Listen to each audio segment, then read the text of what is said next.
Bueno, bos días. Empezo.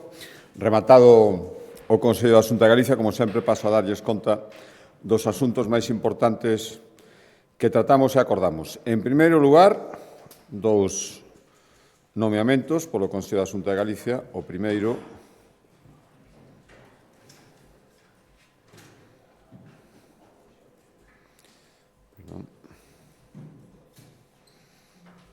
o Consello hoxe aprobou o nomeamento de Rosa María Crujeiras como a nova reitora da Universidade de Santiago de Compostela.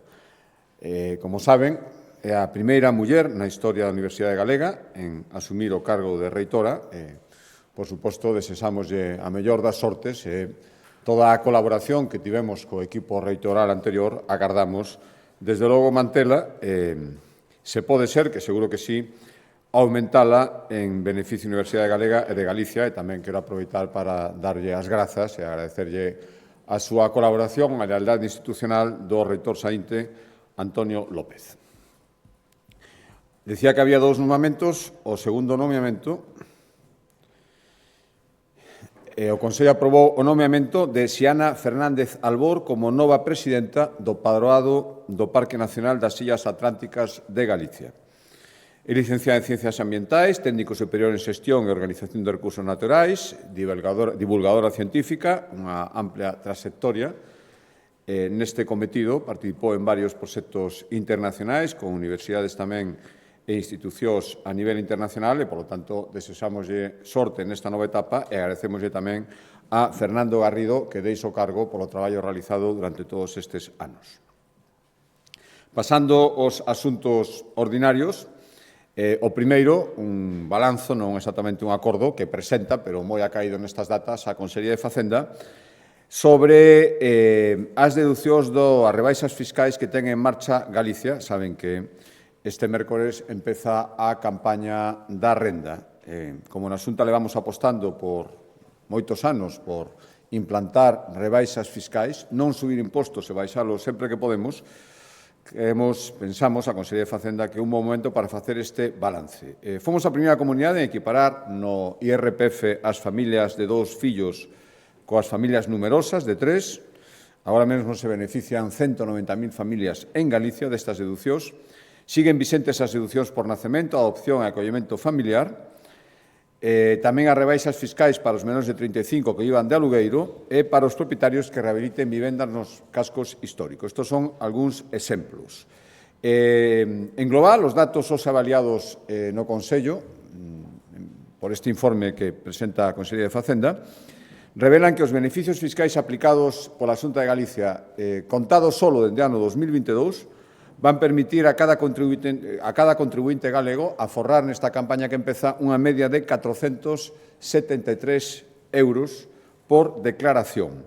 E o aforro total das persoas que declaren en Galicia polas deducións en vigor nesta campaña, nesta declaración que se pode facer a partir do mércores, vai ser de casi 50 millóns de euros. Algo máis de 47 millóns de euros van a aforrar os galegos nesta campaña polas deducións que ten en vigor a Xunta de Galicia.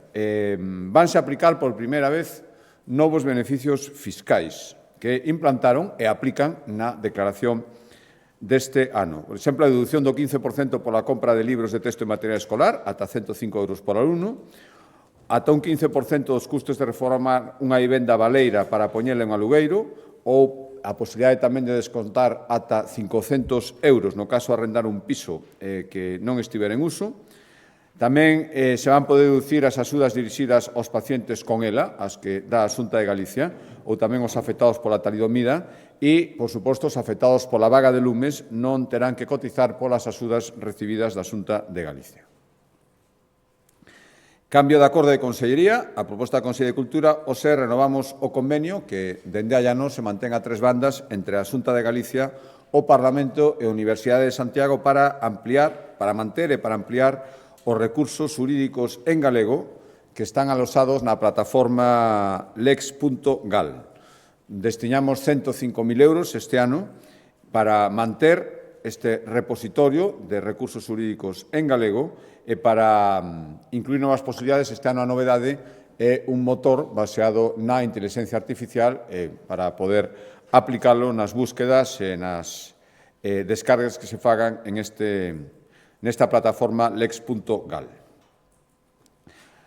A proposta do Consello de Medio Ambiente, cambio de acordo, hoxe aprobamos iniciar os trámites para construir o que vai ser o primeiro centro de protección animal de Galicia, que vai estar situado no concello de Curtis.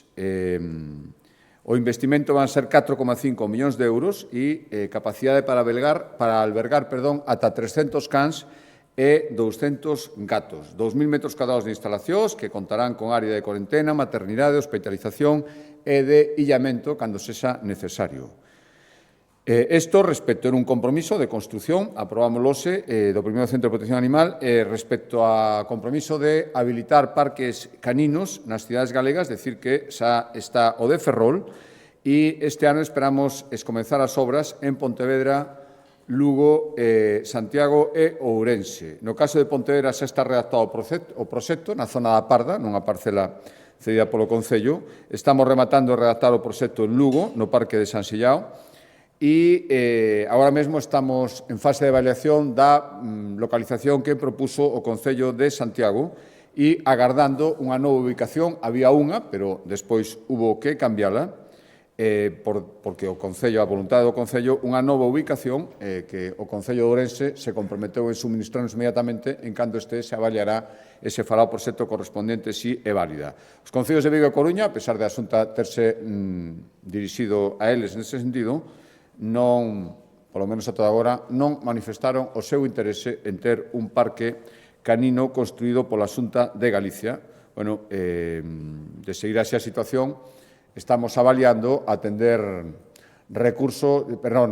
peticións e ofrecemento de terreos de concellos de vilas, non concellos máis pequenos que as 7 cidades, onde en principio era a nosa idea facelos, poñeríamos ali, entonces, en marcha novos parques caninos en concellos máis pequenos e que, ao final, algunha das cidades sigue sin ter interese.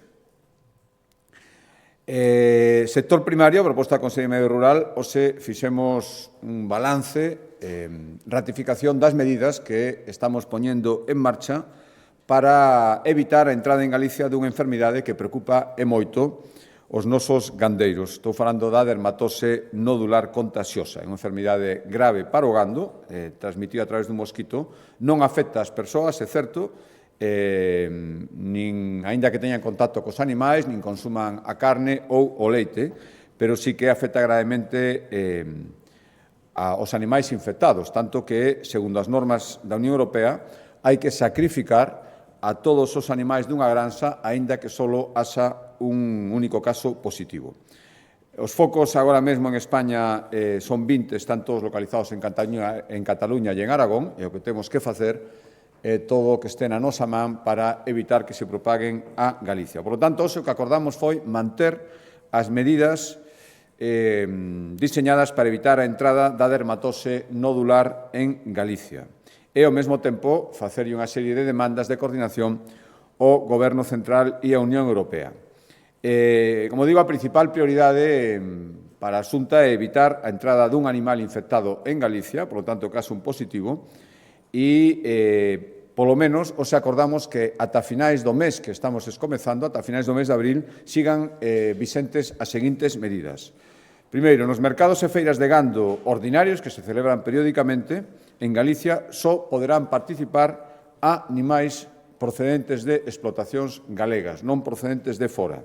Se se quere facer algunha contación de gando que non sexa as feiras ordinarias, pois, por exemplo, posas, concursos, exhibicións, hai que solicitar un permiso que se concederá previo exame das circunstancias, permiso a permiso, e, dende logo, calquer animal procedente de fora de Galicia que se incorpore a unha explotación galega, xa digo, en feiras non podría ir, se se quere incorporar unha explotación en Galicia, ten que estar 28 días en cuarentena.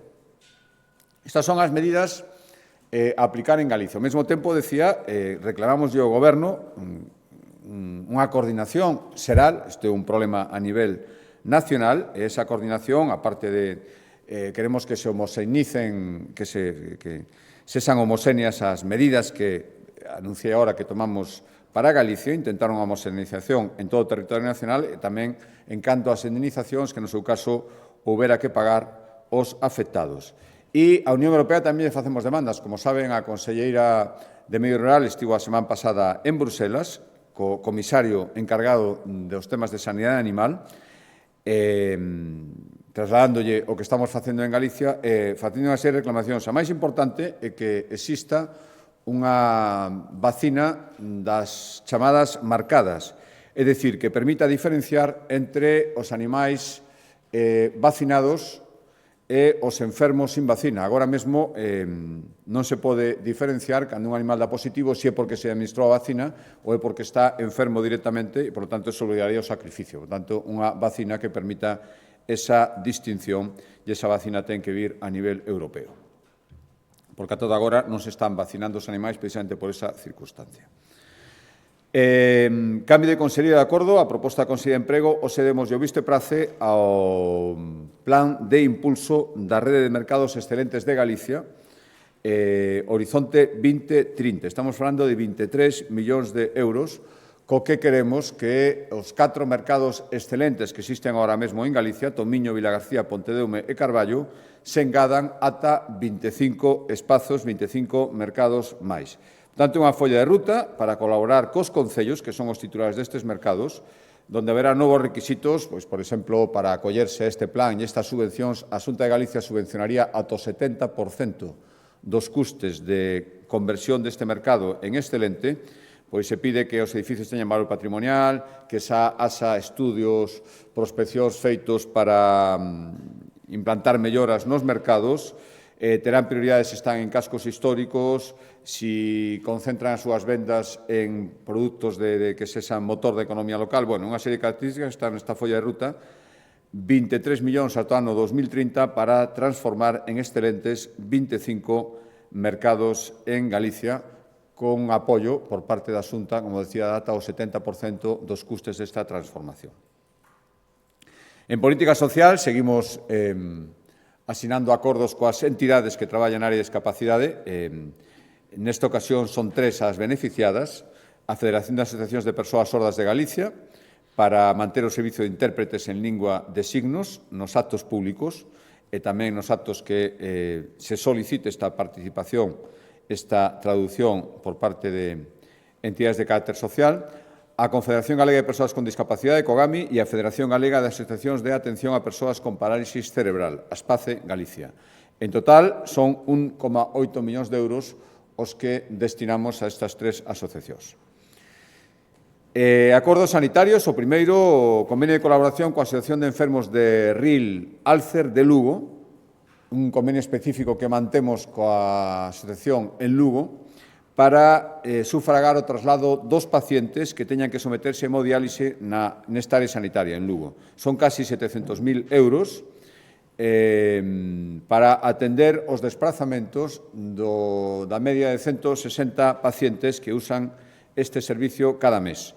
Con este convenio se facilita moito o proceso, xa que a asociación se encarga de todo, o paciente non ten que pasar ningún tipo de gasto ni facer ningún tipo de trámite para que se lle resarzan os costes nos que tiveron incurrido, encárgase de todo a asociación gratuitamente para o paciente a través deste convenio que asina de casi 700.000 euros coa Xunta de Galicia. Outro acordo en materia de sanidade, seguimos dando pasos para manter ese liderado a nivel mundial en vacinación, especialmente a infantil, para ter o calendario vacinal infantil máis completo do mundo. Hai só unha semana, recordarán que anunciábamos no Parlamento unha nova vacina frente á meningite, que se vai a administrar aos nenos e nenas aos 12 anos, e seguimos apostando por outras vacinas de vanguarda. E o acordo de hoxe os acordamos investir 5,3 millóns de euros para comprar 110.000 doses da chamada vacina 20 valente para previr enfermedades como o neumococo,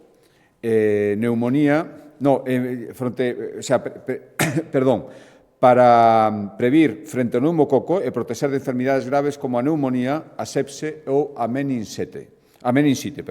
Son 110.000 doses, a vacina 20 valente, que está indicada para bebés 2, 4, 6 e 11 meses, serían os períodos de administración, os adultos a partir de 65 anos e determinados grupos de risco, sobre todo pacientes oncolóxicos ou con patoloxías hepáticas. Hai que decir que este proceso constante para adquirir vacinas está dando o seu resultado. Ahora mismo as tasas de cobertura son superiores en Galicia á media estatal. A día de hoxe, o 97% dos bebés nados en Galicia vacínanse fronte ao pneumococo e máis da metade dos galegos de 65 anos tamén se vacinan. Cambio de acordo, Consellería de Presidencia, nas súas competencias en materia de mobilidade, hoxe autorizamos a proposta desa Consellería licitar a nova concesión de transporte regular de viaxeiros por estrada entre A Coruña, Ferrol e Lugo. Ten unha cobertura, o traxecto total de 60 concellos, casi 9.000 usuarios, e son 2,7 millóns de euros ata o ano 2030. Este contrato, esta nova concesión, ten novedades. A máis destacada, probablemente, sexa a creación dun novo servicio de autobús directo entre cidades. Xa existe entre Lugo e Coruña e agora establecemos un servicio directo entre Lugo e Ferrol. Non directo exactamente, ten unha sola parada nas Pontes de García Rodríguez que ven derivado de que as estadísticas amosan que hai casi medio millón de desplazamentos entre as Pontes e Lugo e Coruña cada ano e, polo tanto, por iso facemos esta parada intermedia, fora deso é un servizo directo, entre Lugo e Ferrol, insisto, con parada nas Pontes. É o segundo directo, logo da Coruña, do servicio que xa existe entre a Coruña e Lugo. Cambio de consellería, a proposta da Consellería de Economía, seguimos desenvolvendo chan industrial, seguindo o criterio de facelo de xeito prioritario, lóxicamente, nos lugares que xa están colmatados e que siguen tendo unha demanda alta de instalación de empresas que se queren instalar por primeira vez ou queren ampliar as instalacións que xa teñen. Tocoulle neste acordo ao polígono de Palas de Rei, hai 67 empresas xa asentadas que facturan máis de 100 millóns de euros ao ano e serán casi 2/3 partes do emprego na zona. Teñen o solo industrial esgotado, sigue habendo demanda e, polo tanto, se acordamos licitar as obras para incrementar nun 53% a superficie do parque empresarial en Palas de Rei. 2 millóns de euros, 17 novas parcelas, e a previsión é que as parcelas estean disponibles antes de que remate o vindeiro ano 2027. Cambio de consellería, varios acordos da Consellería de Infraestructuras e Vivenda, primeiro en infraestructuras, execución de sendas, o Plan de Sendas de Galicia, son en dos concellos, un no Concello de Lugo, unha senda peonil que vai paralela á estrada Lugo 234, o seu paso pola parroquia de San Martiño de Ombreiro. 870.000 euros para facer unha senda de algo máis de 1 quilómetro, 1,2 quilómetros. E o segundo concello onde imos facer sendas, dúas, neste caso, é no Concello de Lase, na provincia da Coruña. Dúas novas sendas, a marxen de estrada AC433, cun investimento de 1,1 millóns de euros. Unha que unirá o núcleo de Castrelo coas sendas executadas en Serantes e outra que comunicará Serantes co casco urbano de Lase. En total, 2 kilómetros de senda, neste concello, 1,1 millóns de euros. Outro acordo en materia de infraestructuras, recordarán que estas semanas estamos traendo, conforme están xa preparados os expedientes de contratación, os contratos para seguir mantendo a rede viaria autonómica, máis de 5.500 kilómetros de estradas autonómicas que teñen que estar mantidos axeitadamente. E hoxe demos o visto e prace a investir 3,5 millóns de euros en renovar reparar o firme de 8 estradas que percorren 10 concellos da Costa da Morte. A Baña, Cabana de Bergantiños, Cee, Fisterra, Lase, Muros, Musía, Santa Comba, Mimianzo e Zas. En total, 65 kilómetros de vía, 3,5 millóns de euros para a súa conservación.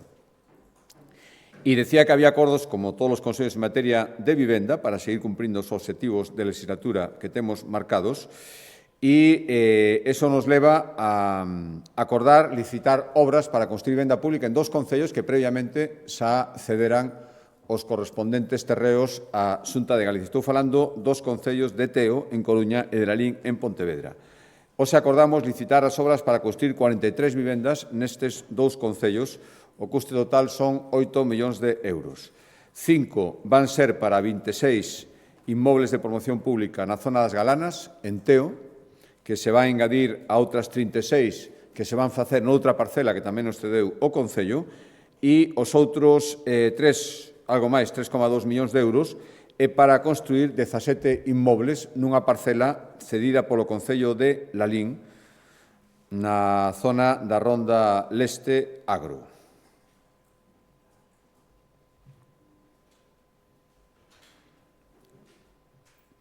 Dous acordos en materia de educación, o seguinte, o último, explicará o conselleiro máis polo miúdo. O primeiro ten que ver cos pasos que seguimos dando para avanzar no modelo de ensino híbrido posta en marcha pola Consellería de Educación. A Lei de Educación Digital vai convertir a Galicia na primeira comunidade en regular o uso da tecnoloxía nas aulas. Estamos a mellorar o programa EdXGAL e, ao mesmo tempo, estamos compatibilizando todo isto co mantemento de modelo de ensino tradicional baseado máis no papel que dá lugar a ese modelo de ensino híbrido o que antes me refería. Queremos, por suposto, que os alumnos adquiran as competencias digitais necesarias na sociedade de hoxe, pero sin esquecer, polo tanto, o uso de materiais tradicionais. Xa desde este curso os colexios con EdXGAL combinan ordenadores e libros de texto e, de feito, hai que recordar que o modelo híbrido é elexido por 8 de cada 10 centros que están adheridos ao sistema EdXGAL. E como queremos seguir nesta dirección, hoxe aprobamos no Consello licitar a compra de novos materiais didácticos en papel para reforzar o ensino híbrido nos centros educativos galegos, por importe de algo máis de 1.100.000 euros. Serán, basicamente, e sobre todo, fichas didácticas, materiais con exercicios e actividades ou fichas para realizar prácticas de ciencias sociais, naturales ou matemáticas e, ademais, outro tipo de elementos para levar a cabo estas prácticas, lupas, básculas, cintas métricas ou mapas. Todo elo 1,1 millóns de euros.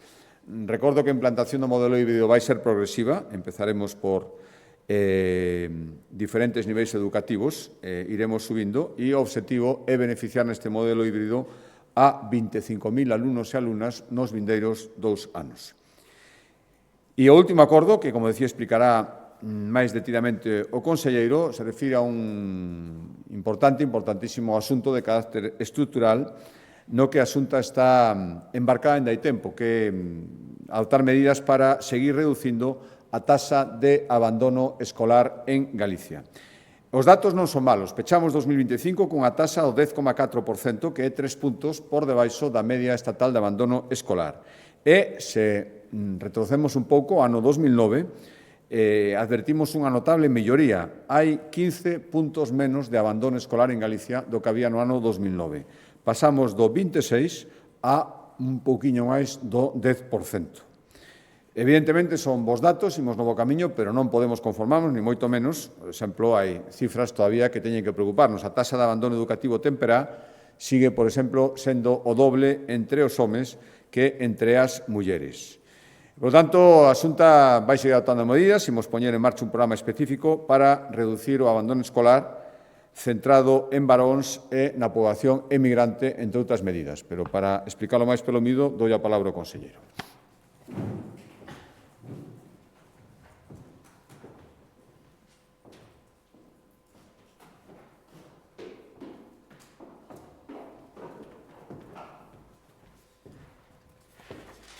Bueno, moitas gracias, presidente. Como ben acaba de dicir o presidente, unha das liñas estratégicas do sistema educativo galego foi e é fomentar, reducir a taxa de abandono educativo, é dicir, reducir aquelas persoas que saden á rúa sin ningún tipo de titulación, porque iso os condena, en certa medida, a unha serie de itinerarios vitales complexos e difíciles que se van manter ao longo da súa vida adulta. Os datos están encima da mesa, temos un abandono que se sitúa aproximadamente nun 10% do alumnado, moi por debaixo da media estatal, que está prácticamente nun 13%, e tivemos nos últimos anos unha senda continua de reducción, dende o 26% que comentaba anteriormente o presidente, a en torno ao 10% actual. Obviamente son datos positivos, pero que nos deben seguir incentivando a intentar mellorado. E por iso, hoxe, presentamos no Consello da Xunta un novo programa, o programa Cualifica Talento, que é unha iniciativa que está pensada para actuar sobre aqueles colectivos que temos identificados como os que se produce máis abandono nos mesmos. Estamos ante persoas, fundamentalmente do sexo masculino, é dicir, homes entre 18 e 24 anos, e tamén persoas inmigrantes. Digo homes entre 18 e 24 anos porque a taxa, hai un dato obxectivo, a taxa de abandono escolar na poboación masculina está aproximadamente nun 14%, nun 13,5%, e, sin embargo, na poboación feminina está nun 7,2%. É dicir, o abandono é máis un problema, digamos, de xénero masculino que de xénero feminino. Con este novo programa desenvolveremos accións para achegarnos, para buscar o contacto con estas persoas informados e poñerlle a disposición itinerarios formativos que lle permitan acarar unha maior cualificación para poder mellorar o seu posicionamento profesional. O obxectivo é reducir o abandono, por suposto, pero tamén aproveitar todo este talento ofrecéndolle máis oportunidades para mellorar a súa cualificación, por extensión o seu futuro, e dotar tamén aos nosos sectores productivos de recursos humanos máis formados e máis preparados. Como imos facer? Crearemos equipos de orientación específica nas áreas urbanas. Estes equipos van estar integrados, formados, por persoal especializado, fundamentalmente persoal orientadores e tamén profesores de formación e orientación laboral, os que se denominan no argot os profesores de FOL, que hai nos centros de formación profesional. Nestes equipos, primeiro se identificarán os posibles beneficiarios.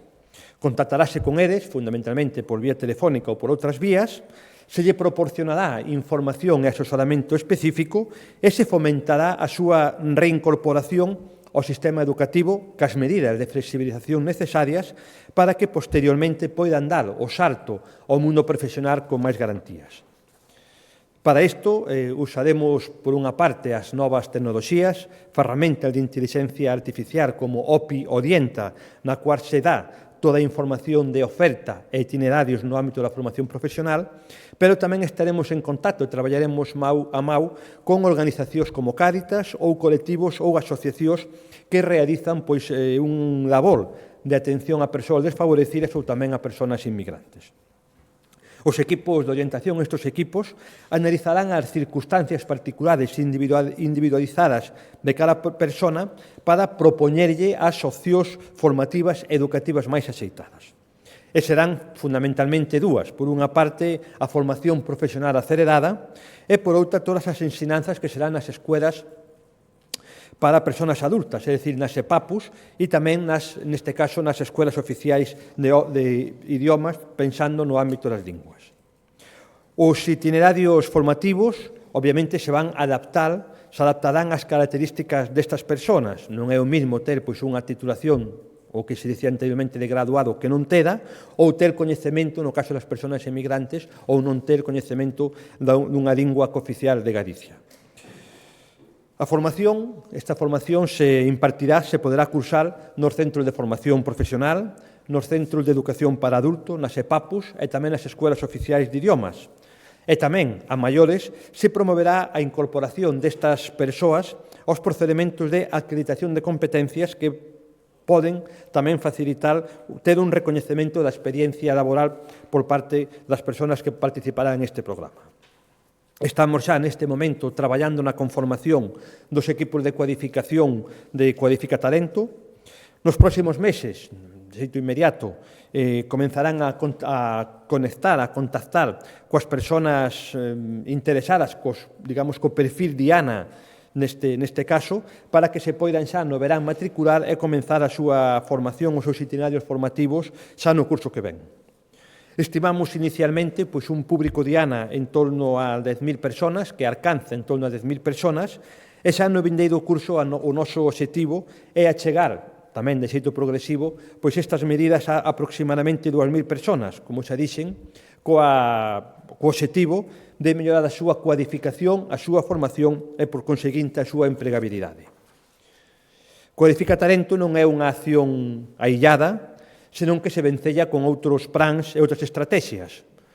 Así, este novo programa se enmarca dentro do Plan FPGAR 360, o Plan FPGAR 360 de Orientación Profesional Integral, que se foi presentado e aprobado no seu momento, e tamén se vencella, tamén se aliña co programa de acollida e apoio educativo ao alumnado estranxeiro, un programa incluído dentro do Plan MEGA que presentamos fai 2 anos. Tamén estas medidas teñen un novo puro, acaban de recibir un novo puro, porque fai moi pouco aprobamos no Consello da Xunta de Galicia tamén o novo decreto de ordenación da formación profesional, onde unha das liñas prioritarias deste novo decreto precisamente é o diseño e o impulso da FP acelerada, unha modalidade de FP que, quero recordar, só se dá en Galicia e é exclusiva hasta este momento pois de Galicia. Tamén compre lembrar que, ademais, temos en licitación o proxecto Edugaria, un proxecto que incorporará a inteligencia artificial á xestión e avaliación educativa para reducir o abandono escolar. En definitiva, estamos a intensificar as medidas para identificar as persoas en situación de abandono e promover a súa reincorporación ao sistema educativo e, así, darlle máis oportunidades laborales e fortalecer tamén as estruturas productivas. Para a Xunta de Galicia, o abandono non é un dato, non é só unha porcentaxe de persoas que non teñen un título. Nós entendemos que reducir o abandono é fundamentalmente xerar oportunidades para as persoas, desenvolver talento e, en definitiva, ser capaces de ter recursos humanos máis cualificados, máis preparados e que lle poidan facer frente aos retos que temos por diante na Galicia calidade que todos desexamos. Por a miña parte, pois nada máis, e quedo á súa disposición, pois se queren facer algunha pregunta, vencellada a este asunto. Ou outro vencellada á Consellería. Pois moitas gracias.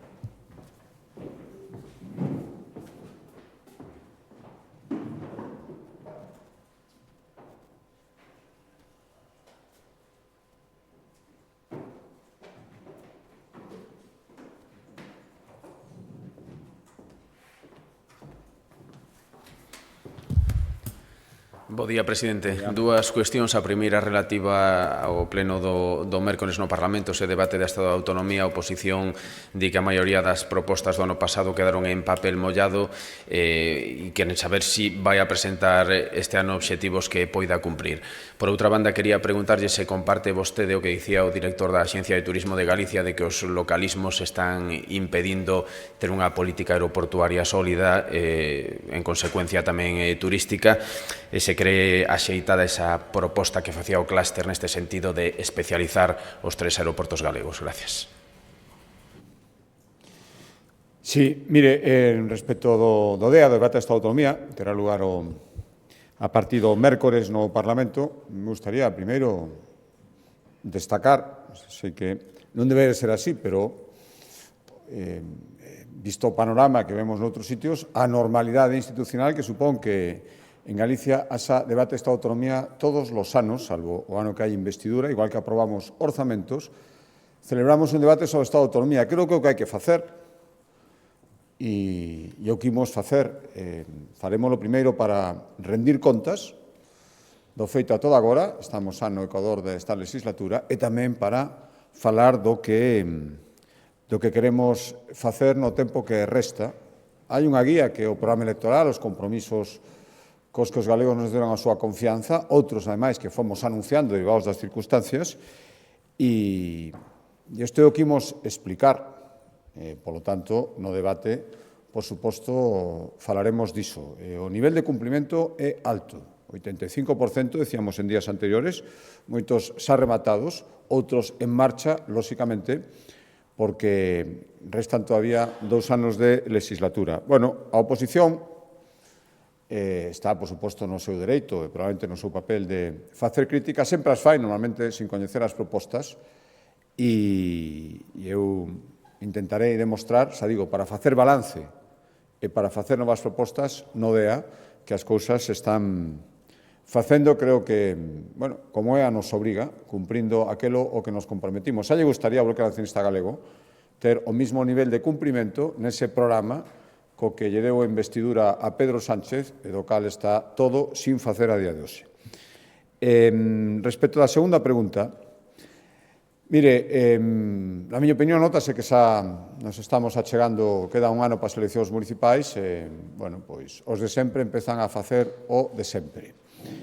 Temos dito moitas veces que o fácil sería que quen tengas competencias en materia aeroportuaria, que é o Goberno Central, se ocupara en exclusiva de que os aeroportos que dependen exclusivamente deles funcionen de xeito axeitado, coordinado, homoxéneo e armonioso en todo o territorio nacional. Como evidentemente non o está facendo, por lo menos non está facendo de xeito exclusivo, e nós non podemos quedarnos cruzados de brazos vendo como baixan os tráficos, pois por iso fixemos esta proposta. A mí me gustaría, ao final é o mesmo partido, o que goberna, ou goberna, polo menos nos concellos dos que están viñendo as críticas, o mesmo partido que goberna na administración da que depende. Xa podían vir un pouco coordinados de casa. Como non é así, pois nos ofrecemos a nosa colaboración con esa proposta de promoción en destino. O fácil sería non facer nada diso, pero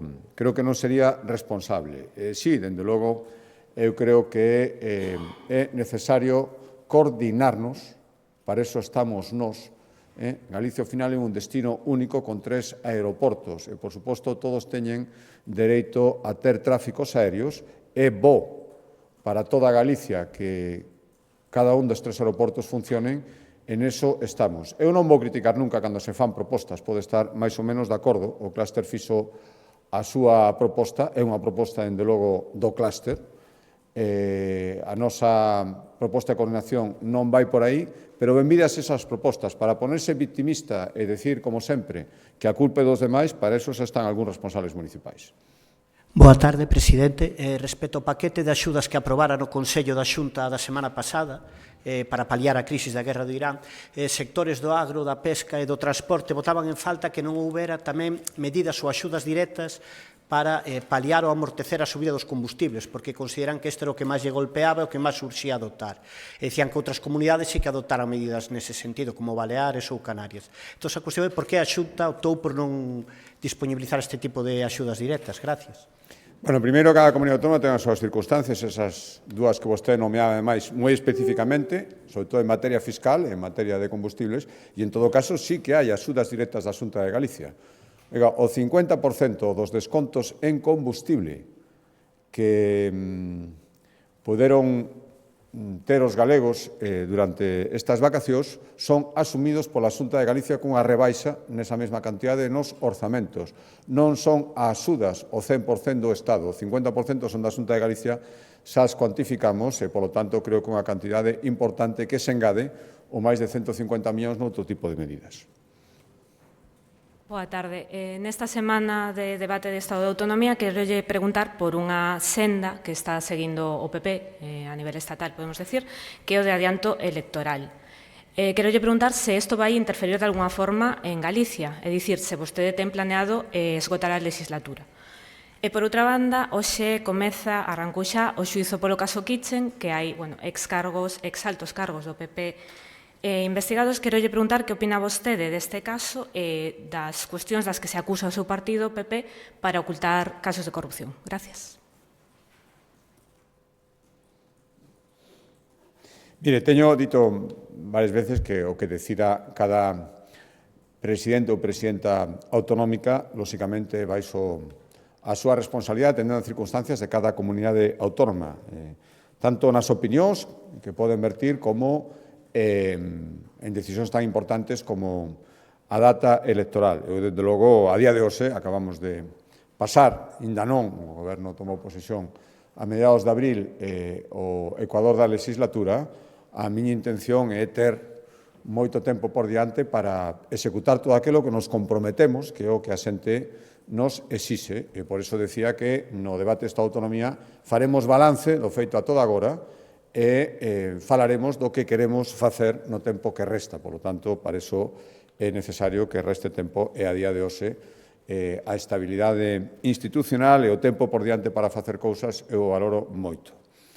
Respecto da segunda pregunta, sí, efectivamente, hoxe empezan dous xuicios, non só un, empeza o xuicio denominado, coñecido como caso Kitchen, que xulga a actuación dun goberno que xa non é goberno, hai bastantes anos, o caso Koldo Ábalos, que tamén en Suiza a actuación de persoas que xa non forma parte do goberno, pero o goberno permanece e están moi vinculadas directamente a xente que permanece no goberno, empezando polo seu presidente. E, polo tanto, nos dous casos, eu digo que se para iso son os xuicios e para iso ten que falar a xustiza, se hai culpables e se acreditan delitos, caiga sobre eles o peso da lei sen ninguna dúbida.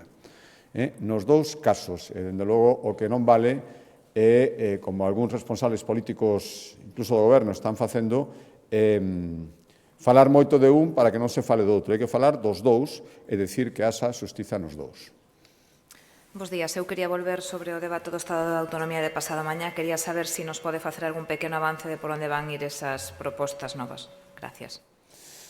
Bueno, primeiro, insisto, eu doulle moita importancia a explicar o xa feito ata agora e poñelo en valor, faise cos recursos dos galegos e, ademais, o que sirve é para constatar que aquelo o que nos comprometemos o facemos.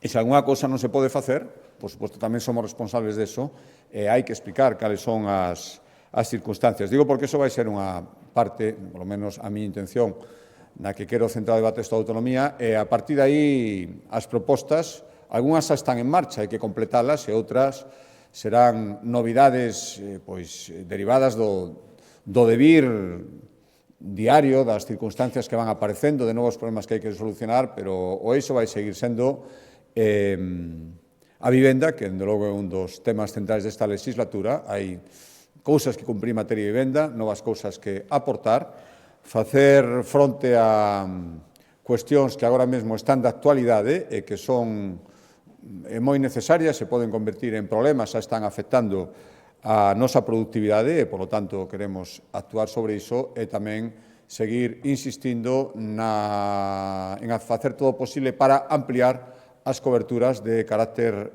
social. Tamén temas fiscais, de rebaixas, acabo de facer un balanzo do que está agora mesmo en vigor, que van poder disfrutar os galegos cando fan a declaración, e queremos seguir, xa saben, o que digo sempre, a nosa intención é non subir impostos e cando podemos baixalos. Por lo tanto, balance por unha banda e por outra propostas que afectan moi directamente a vida de moitos galegos e galegas. Moi boas, presidente. Este ano abriuse a posibilidade de que os hospitais puidesen emitir partes de incapacidade temporal cando hai ciruxías programadas con ingreso programado, pero, dende entón, facendo contas, parece que asumiron o 2% das baixas que se emiten xeralmente neste período outros anos. De feito, a Asociación de Medicina Familiar e Comunitaria di que se liberou a cada facultativo dunhas 2 baixas de media. Que valoración fai deste balance o Executivo e se considera ou se podería considerar que o plan non está funcionando? E de cara aos aeroportos, gustaríame por confirmar, comenta que a súa proposta de coordinación non vai pola vía que propuxo o clúster de centrar os aeroportos de Vigo e a Coruña nos negocios, rexeita a Xunta entón esta proposta e podería avanzarnos algo máis ao respecto. Moitas grazas.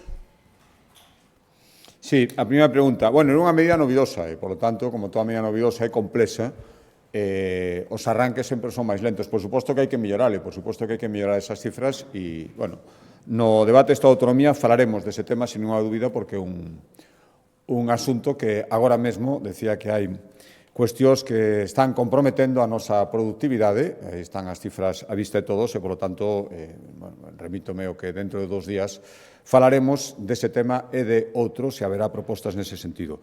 Respecto da segunda pregunta, sí, efectivamente, o clúster fixo unha proposta no outro día nunha reunión co Consello de Presidencia, nos escoitámola, insisto, agradezo sempre as propostas, e que a postura victimista de decir que se encarguen os demais de facelo todo, e eu solo me queixo, eso xa sabemos quen son especialistas. É dicir, que unha proposta non teñamos nin por que estar de acordo, ao menos na súa totalidade, ou mesmo na súa esencia, nin por que seguila. Escoitar é que escoitar a todo o mundo e a nosa proposta é coñecida non subvencionar polo menos non esa a nosa idea inicial, fixémola ata un tempo, unha idea que foron abandonando moitos concellos que o facían tamén, non facer subvencións directas a líneas aéreas e facer unha estrategia máis intelixente en promoción de destino que, por outra banda, foi o que nos suseriu a mesma AENA, que non esquezamos que ao final é o responsable exclusivo da coordenación da política aeroportuaria e os demais podemos facer aportacións. Por tanto, promoción en destino, e iso se pode facer